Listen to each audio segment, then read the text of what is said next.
My absolute favorite movie in the world is Me and Earl and the Dying Girl, starring Thomas Mann, Olivia Cooke, and RJ Cyler. This film first came out in 2015, where it premiered at Sundance. It won the Dramatic Grand Jury Prize, which is like the biggest prize that you can win at Sundance, and it also won the Audience Award. I saw it not too long after that, once it came out on DVD, so I would have been in high school.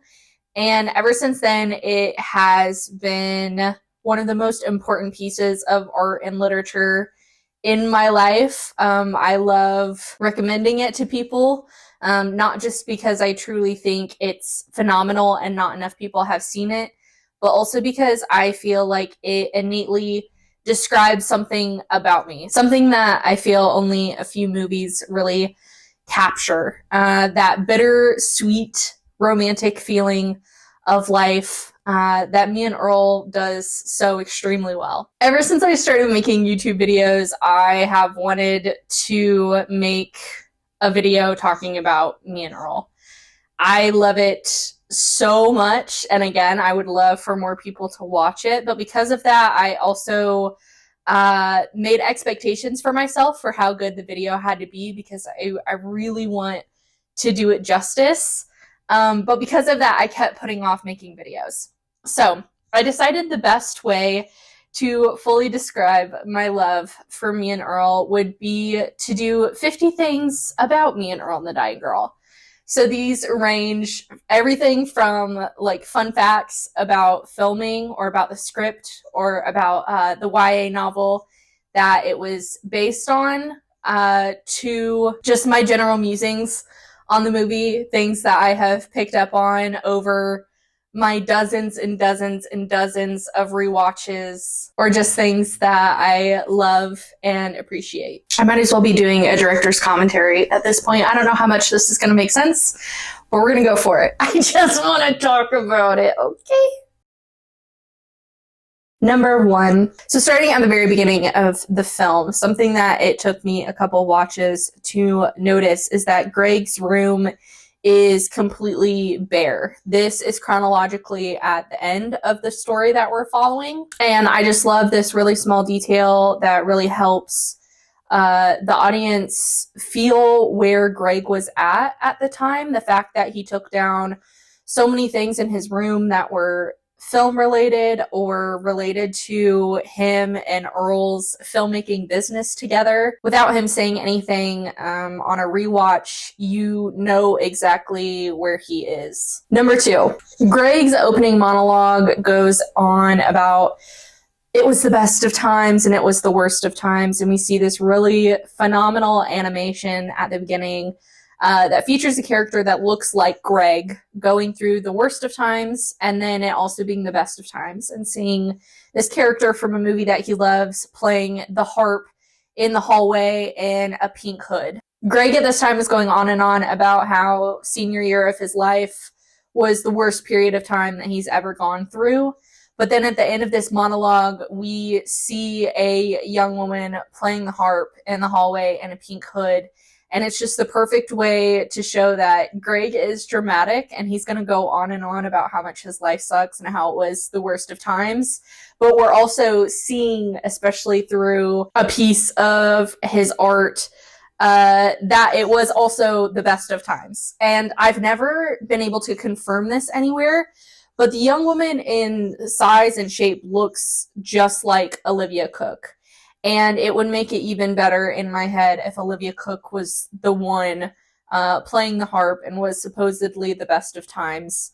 But I've never been able to confirm that before. Number 3, over the summer, I went to Pittsburgh, where this film is set and shot, and visited all of the major locations in the film. One was this high school building, which was Jesse Andrews, the writer of the YA novels, high school that he went to, and is no longer serving use as a high school, but is instead an apartment building, which I have no interest in living in Pittsburgh, but I was half tempted to apply for an apartment, because why would I not want to live in the high school where Me and Earl was filmed? I just thought that was really funny. Number 4, we've gotten to John Bernthal, who is one of my favorite actors of all time. He first really came to my attention when seeing him as Mr. McCarthy in this film, who is just such a crucial and pivotal role in Greg's story.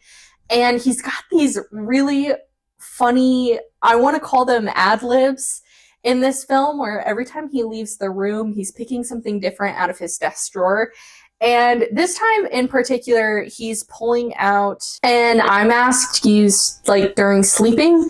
So I don't know if he's planning on going into his classroom to take a nap or what his plan was, but I just thought that was really funny, and it definitely took me a couple of watches to figure out what he was holding. Number 5, when he first calls Rachel to see if she wants to hang out, a phone call, an important phone call scene is also happening on the TV, which is a clip from Mean Streets. But I just love the matching up of the 2 different phone call scenes. Number 6, this is also Jesse Andrews, the writer of the YA novels Childhood Home. I believe his parents still live there. And I very respectfully went to see the outside of the home on my tour in Pittsburgh. So all of the items that are in here, as far as I understand it, are Jesse Andrews' parents' items.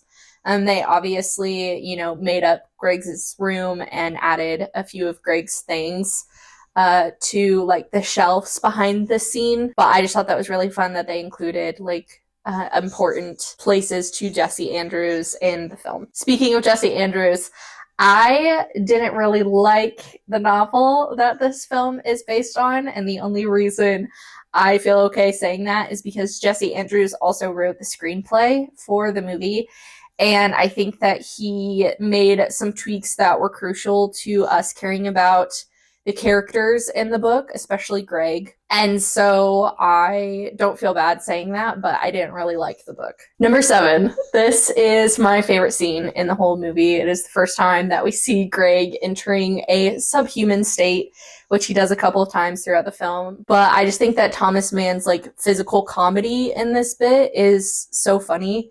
I absolutely love Thomas Mann. I have talked about it before, and I will talk about it again. I think that he is phenomenal in everything that he's in, even when the movies aren't that good.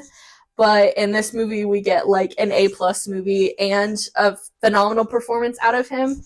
And I just think that this scene is hysterical. Of a girl with cancer, a friend with cancer. You are sadly mistaken, my friend. You are going to pick up that phone. You are going to call Rachel again. You are going to. Number 8. A few of these moments between Thomas Mann and Molly Shannon are some of my favorite bits of the movie, because I feel like they had to have been things that just happened in the moment. Molly Shannon kissing Thomas Mann's cheek, you can tell that Thomas and Molly are trying not to laugh about it, and I think that makes it all the more realistic because it is a extremely awkward thing. And then while Thomas is talking about the prescription Greg-Cell, and Molly Shannon is laughing from the couch, and he kind of haha, and points as she laughs. I feel like that laugh from Molly had to have also been unscripted. I really like their dynamic because it is so awkward, and I feel like they had to have just had a fun time on set together.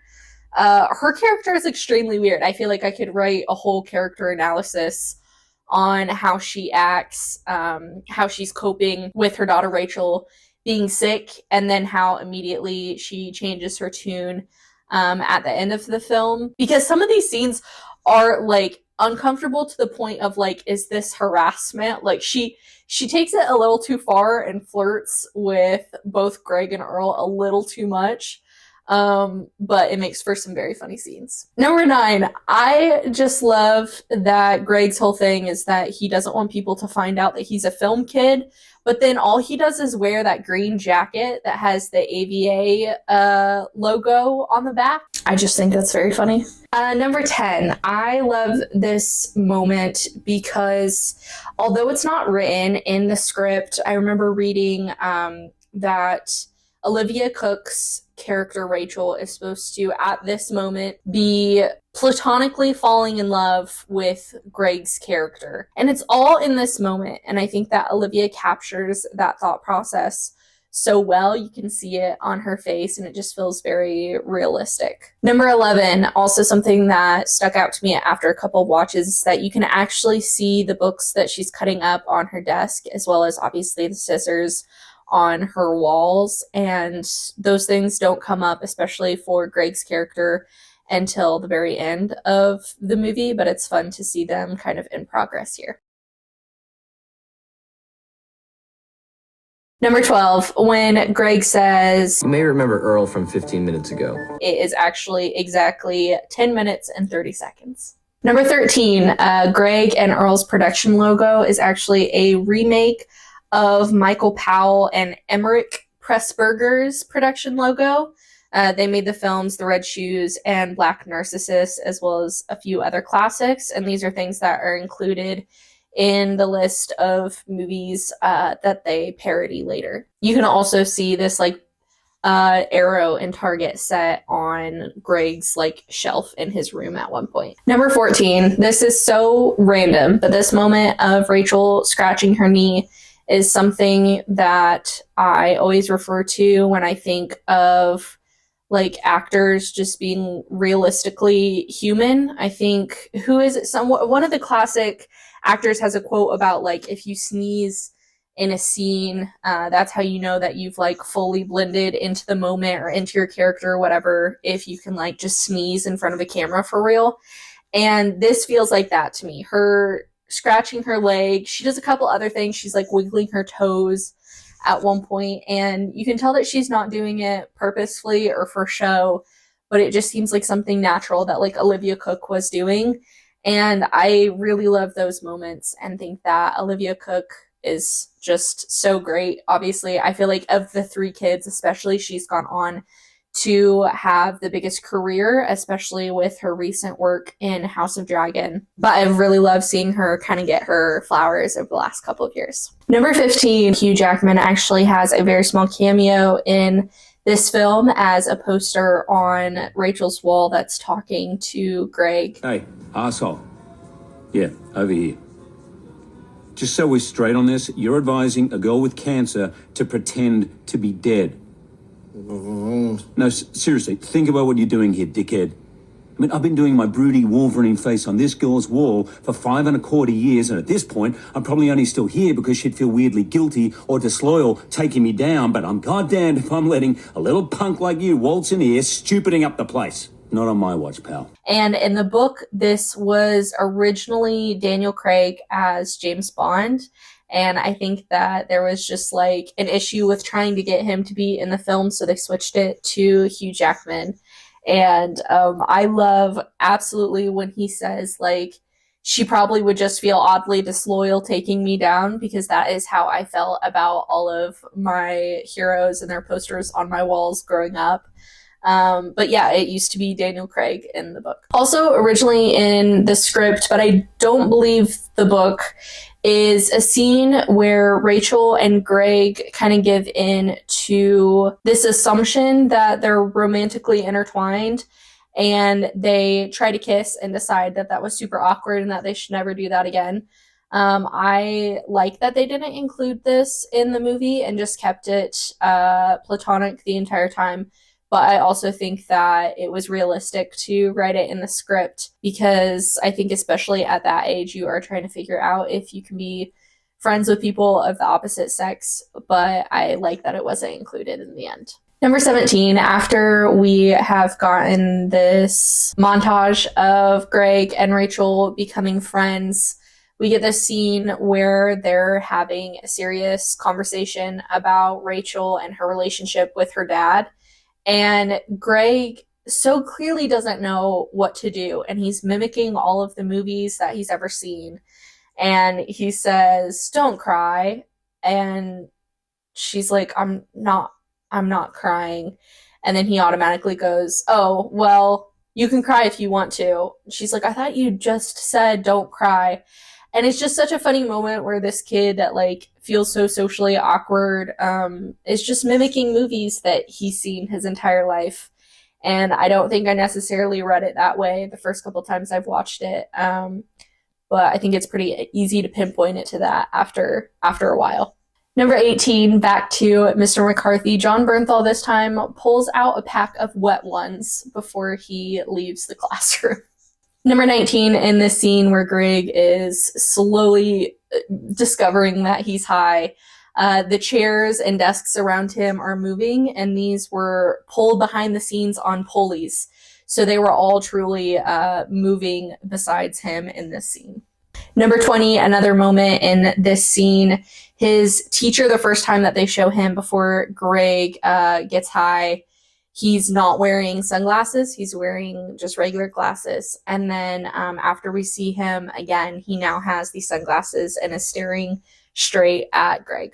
Number 21, I love in this scene that Greg says, "She'll look good without hair, that's a fact." Because we've heard one other character many times throughout this film already, and he'll continue to do it, say that's a fact or give me a fact about everything, and that's Mr. McCarthy. And I think this goes to show that even though, you know, we can guess that the boys are close with Mr. McCarthy because they're always in his room, especially during their lunches and stuff, this is another moment where you see that he's really had an influence on Greg. Number 22, this seems like an opportune time to say that the three main kids in this movie, at the time of filming, give or take a year, because it's always hard to tell when a movie actually filmed, but RJ would have been 18, Olivia was 20, and Thomas was 22. So they are like a little bit older than high school age, but they're supposed to be seniors in the film, so they're pretty close to the right age. Number 23, in this scene, Earl eats a chocolate popsicle, and then Rachel and Thomas are eating firecracker pops.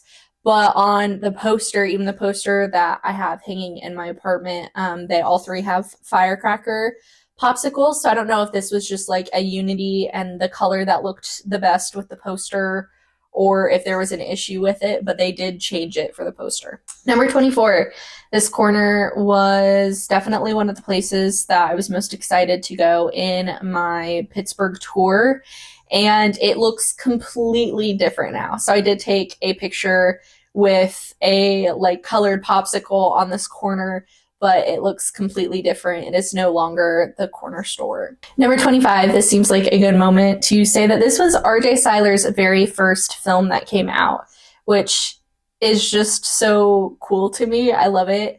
RJ is so funny. His comedic timing is so good in everything I've ever seen him in, but he is the character that when I show this movie to someone, and I've shown it to lots of people, the first thing they say is, "I loved Earl's character so much."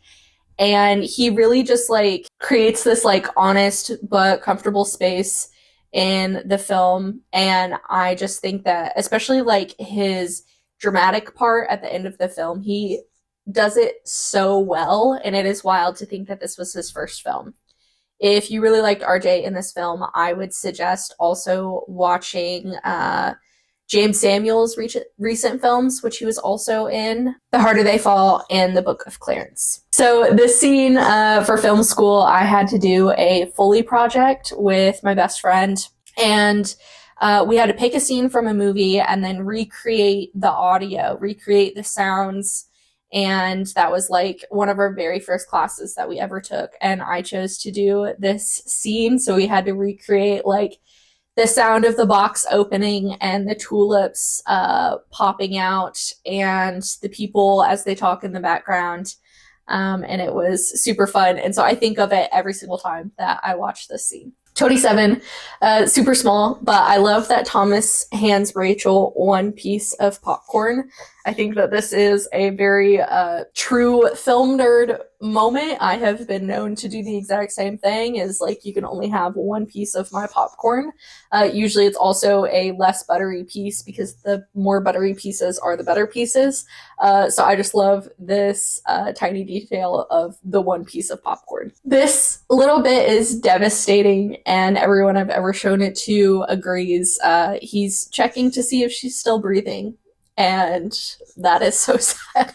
Number 29, one of the many contradictory things about Greg's character is that his whole thing is that he doesn't want to be labeled. He doesn't want people to perceive him. And yet that is his whole bit about everyone at school, is that he's put everyone into these categories and labeled them as something that he can understand based on these archetypes in these movies that he's watched.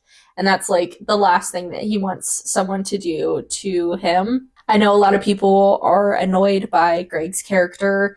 I find him extremely relatable to be vulnerable. There are so many pieces of how he thinks and how he divides up things in his head to make more sense to him that make a lot of sense to me. And I think that in the end, he's just a teenage boy trying to still figure it out. But I absolutely love him. I love Greg Gaines so very much. Number 30, this is my favorite shot in the film. It is the first thing that you notice about this movie is the cinematography. I think even people who don't usually pay attention to cinematography, it's hard to ignore in this one. It's so cool. It's so innovative. It fits the story so well. It doesn't feel out of place because it feels like one of Greg and Earl's movies. And I just love it so very much. To give him his credit, the cinematographer's name is Chung Hoon Chung. He also did The Greatest Hits, which is one of my favorite movies of the last year, Last Night in Soho, which is absolutely stunning and is an Edgar Wright film. He's done some really, really great things since Me and Earl, and that makes me happy because he's just so cool. I love the way that this is shot so much. But especially this particular framing of Earl going outside to smoke and still being in the framing of the window while Thomas is inside. Also, this is my favorite of Greg's outfits. I think that Thomas looks absolutely adorable. So, number 31, in their short parody film 248 Cowboy, you can see Earl trying not to laugh as he puts the coins on Greg's eyes, and I just think it's adorable. Number 31, something that has continued to inspire me even out of film school, is that I just absolutely love that the camera does not move for the entirety of Greg and Rachel's big fight. We get this really cool intro with the sideways camera as they're laying down, or as Rachel's laying down. And then it just doesn't move while they're arguing. And I think that that puts a real emphasis on listening to them instead of trying to look or watch for something. And it makes it seem all the more heavy. Number 33, although it is devastating, I love that Greg's comeback is,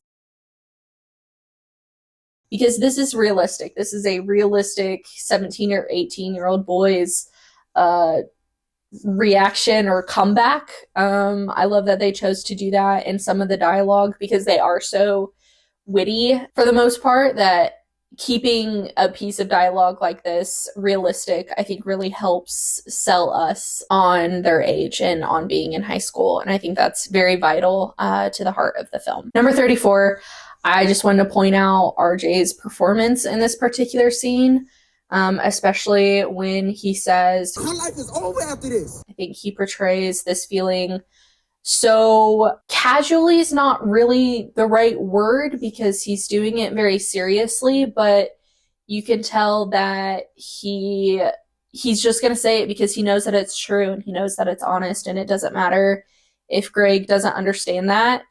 He has to be the person to say that and get it through his head. Number 35, I've talked about this before in my Every Movie John Bernthal video, but this scene in particular, his performance is so critical to what happens for the rest of the film. I think this is what starts getting the gears turning in Greg's head and is really vital to how he considers his friendships, I think, and probably especially something that stuck with him after the course of this film, probably into college. But it's just such a great performance by Johnny B. I love him so much, and he really puts everything into this scene. Number 36, back to RJ. Right after we just got this amazing, intense performance by him when him and Greg are starting to fight outside, then we also get this brutal moment of him telling Rachel, "You make me feel blessed." And I'm going to tear up just thinking about it, but it's just like, you can see it all over his face that he means it. And this is the first like genuine message that they will get to Rachel. And it's so heartbreaking. And I love the way that he says it. So I'm just amazed at how patient you've been. You make me feel blessed.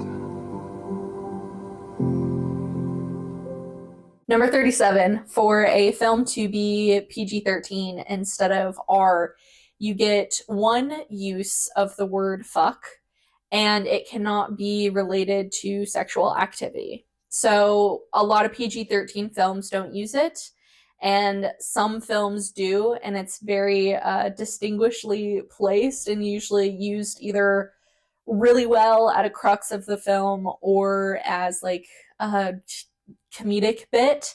I love picking these out. It's just funny to see where they place it, and for Me and Earl, they place it here. Madison, she stopped treatment. She gave up. She quit. Well, I guess that's a really good reason to just finish the fucking movie and give it to her. But whatever.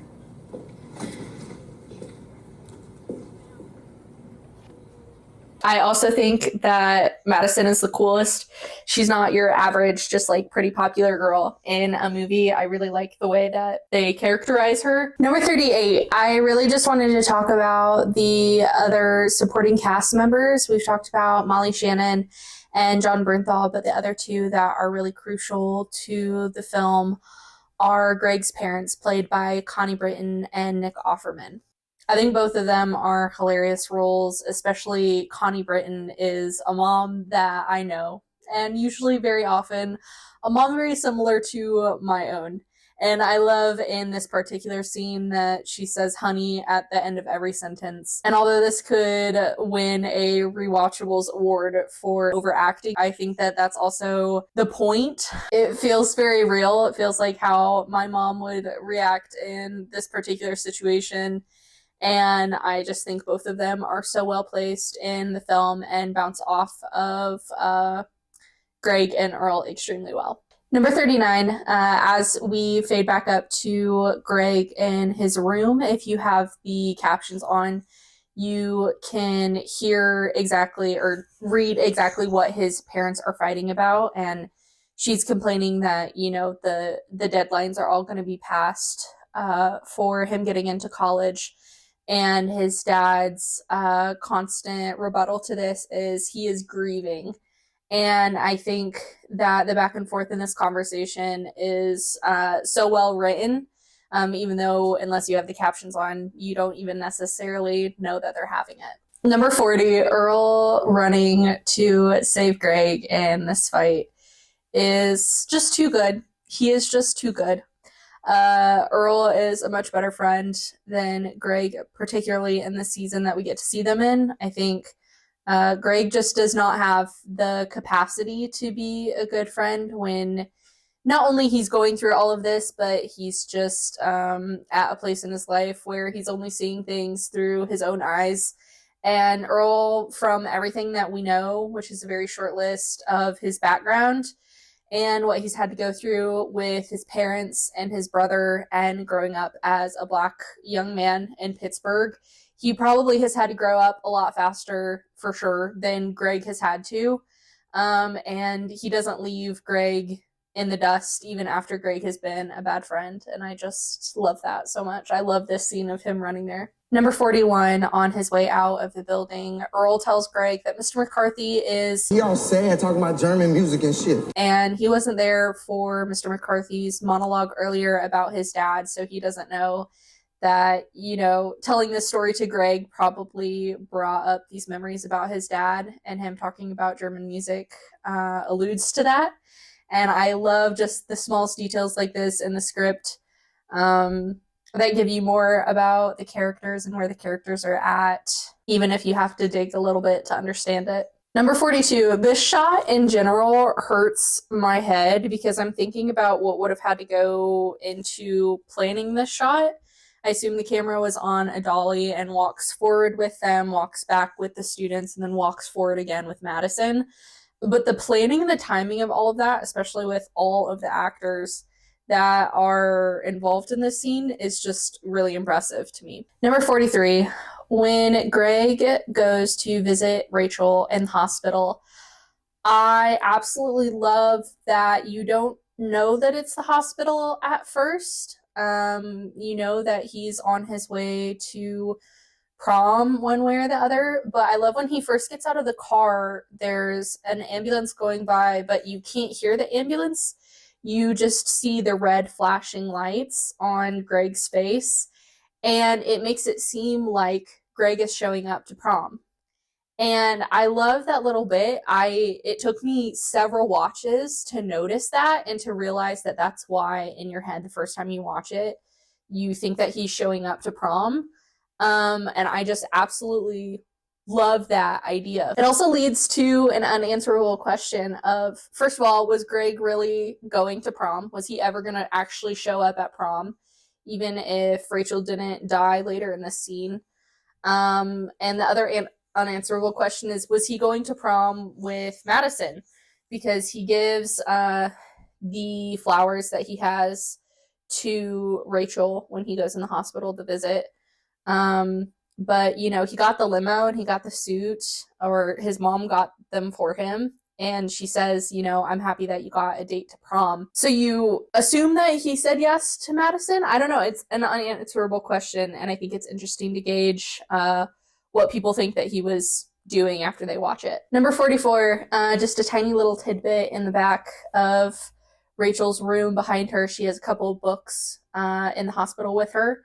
And the ones that I can read are A Movable Feast by Ernest Hemingway, Franny and Zoe by J.D. Salinger, and The Giver. A Movable Feast and Franny and Zoe are both two books that I absolutely love and adore. So I just love that those are included in the stack. Number 45, we're almost to the end of this list, and I wanted to take this moment to recognize how good Thomas Mann is. I want him to get his flowers so bad, and I don't necessarily know that he ever truly will, but he's just so good. He's so affable. You believe that he's just like a normal person, and I love how small his acting choices are, especially in scenes like this, because you make your own assumptions about like what he's thinking, and I think that works really well for this character and role. And I just think he's phenomenal, and I'm also just hopelessly in love with him. So, number 46. I love that Earl is fidgeting with his cigarette after Rachel has died. It makes you feel like maybe he's questioning whether or not that's something that he wants to continue to do, since he's seen someone die of cancer recently. And I just love that little bit. Number 47, you never get a spoken direct connection between the two, but I love this whole monologue at the end about Rachel and how he, you know, is continuing to learn about her, has a lot to do with squirrels. He talks about, you know, the aunt telling a story about how she just wanted to be a squirrel really bad. He's finding these squirrels all over her room. And if we flash back to the only conversation that we hear her and Greg have about her dad, she says that they used to go on walks and count squirrels. And that was the only thing that they said when they were together, was they counted squirrels. And so her obsession with squirrels and her want to be a squirrel goes so much deeper than this like seemingly silly little story that they told at her funeral, and it makes me want to cry. Number 48. Along with the squirrels, there's a lot of talk of different animals in the movie. I haven't totally figured out all of them, why they're there, but I just think it's interesting in animation. Whenever Greg interacts with Madison, there's the moose and the chipmunks. When he's high, you see a panda and a pig. Cat Stevens is very important. He talks about, regretful polar bears. Rachel's mom calls them mice, and he refers to himself as a groundhog-faced kid. Number 49, after the film, after the credits, there's a list of all of Greg and Earl's parodied movies that they did, as well as the classic films that they're based on. And I love that this is included because it gets to the core of the character of Greg and of Earl, that they're filmmakers, that they're creatives, that they're artists. And number 50.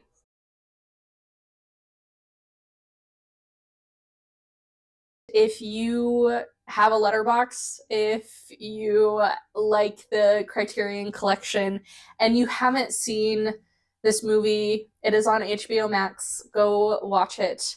I think anyone that is a lover of film could find Greg to be relatable and just love how this film is shot and edited together, because it truly reveres film, classic film. And I really wish that I could follow Greg Gaines on Letterboxd and also marry him, but that's besides the point.